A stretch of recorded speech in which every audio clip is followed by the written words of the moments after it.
सूरदास के पद। यह पाठ सूरदास द्वारा रचित सूरसागर के उद्धव संदेश खंड के भ्रमर गीत नामक उपखंड से लिया गया है। आज हम इस पाठ के बहुविकल्पीय प्रश्नों को पढ़ेंगे। पहला प्रश्न देखिए। सूरदास अबला हम भोरी गुर चाटी जो पागी। इस पंक्ति में निहित अलंकार बताइए। विकल्प देखिए। दृष्टांत, रूपक अलंकार, उपमा अथवा श्लेष अलंकार। सही विकल्प है विकल्प ए, दृष्टांत अलंकार। अगला प्रश्न देखिए। बिथा शब्द का तत्सम रूप लिखिए। विकल्प देखिए। व्यर्थ, व्यथा, बिना अथवा मंथन। सही विकल्प है विकल्प बी, व्यथा। गोपियाँ किससे गुहार लगाना चाहती थी? राम से, प्रभु से, उद्धव से अथवा कृष्ण से। सही विकल्प है विकल्प डी, कृष्ण से। गोपियाँ कृष्ण से गुहार लगाना चाहती थी। हारिल पक्षी से किसकी तुलना की गई है? गोपियों की, उद्धव की, कृष्ण की अथवा ब्रजवासियों की। सही विकल्प है विकल्प ए, गोपियों की। हारिल पक्षी से गोपियों की तुलना की गई है। उद्धव की योग संबंधी बातें गोपियों को कैसी लगती हैं? विकल्प देखिए। खरबूजे के समान मधुर, शहद के समान मीठी, कड़वी ककड़ी के समान अथवा हारिल पक्षी के समान चंचल। सही विकल्प है विकल्प सी, कड़वी ककड़ी के समान। बच्चों, ये बहुविकल्पीय प्रश्न आपके ज्ञान की परीक्षा भी हैं।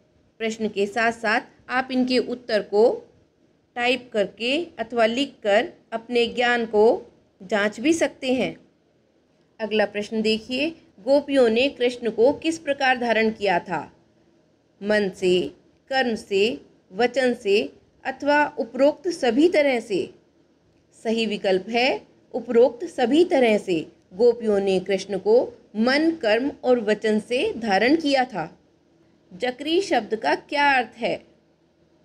व्यर्थ होना, रटना, जर्जर होना अथवा दुखी होना। सही विकल्प है विकल्प बी, रटना। गोपियाँ खाना खाना रटती रहती थी। गोपियों ने योग रूपी व्याधि किसे देने की सलाह दी है?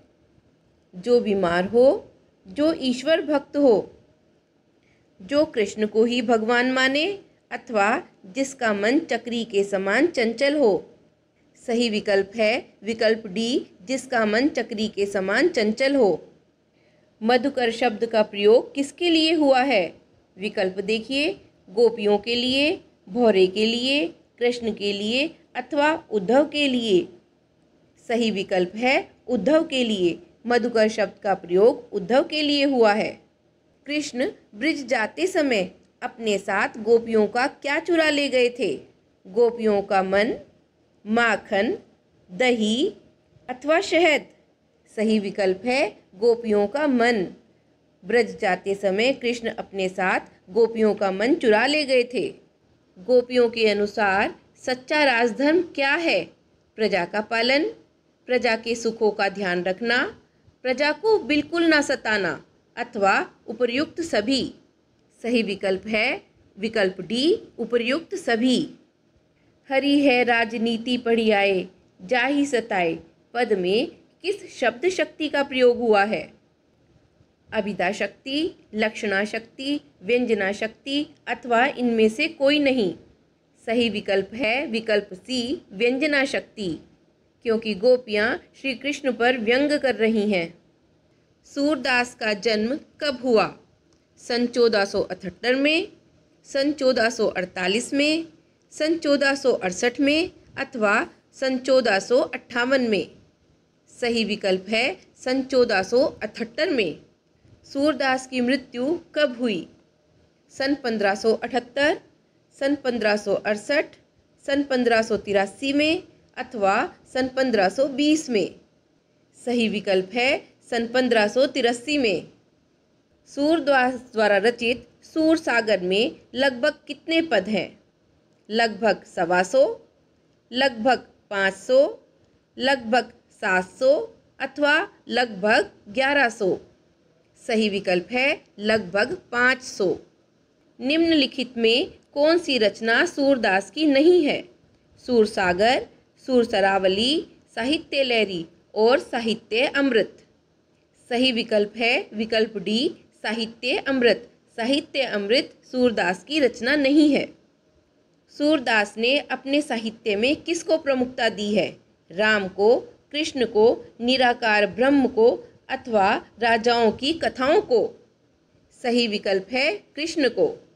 सूरदास के साहित्य में किस रस की प्रधानता है? वात्सल्य रस, वीर रस, भयानक रस अथवा हास्य रस? सही विकल्प है विकल्प ए, वात्सल्य रस। सूरदास के साहित्य में किस भाषा की प्रमुखता है? अवधी भाषा, राजस्थानी भाषा, ब्रिज भाषा अथवा बुंदेली भाषा? सही विकल्प है विकल्प सी, ब्रिज भाषा। सूरदास के साहित्य में किस गुण की प्रमुखता है? ओज गुण, प्रसाद गुण, माधुर्य गुण अथवा निर्गुण? सही विकल्प है माधुर्य गुण। गोपियों ने उद्धव को बड़भागी क्यों कहा है?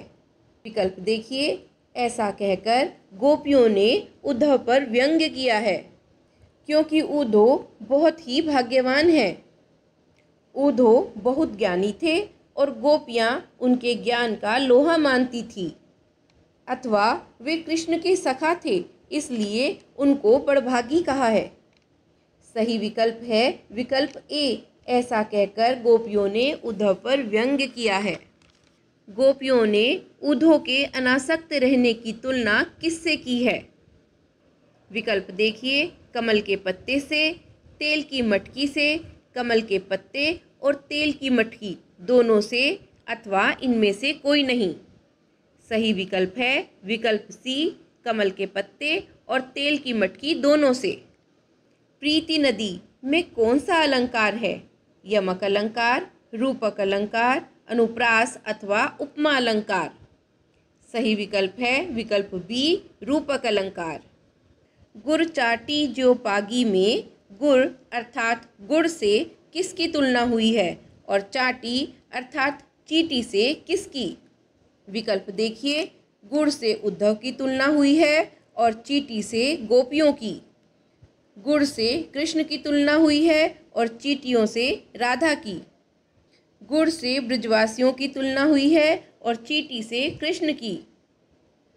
गुड़ से कृष्ण की तुलना हुई है और चींटी से गोपियों की।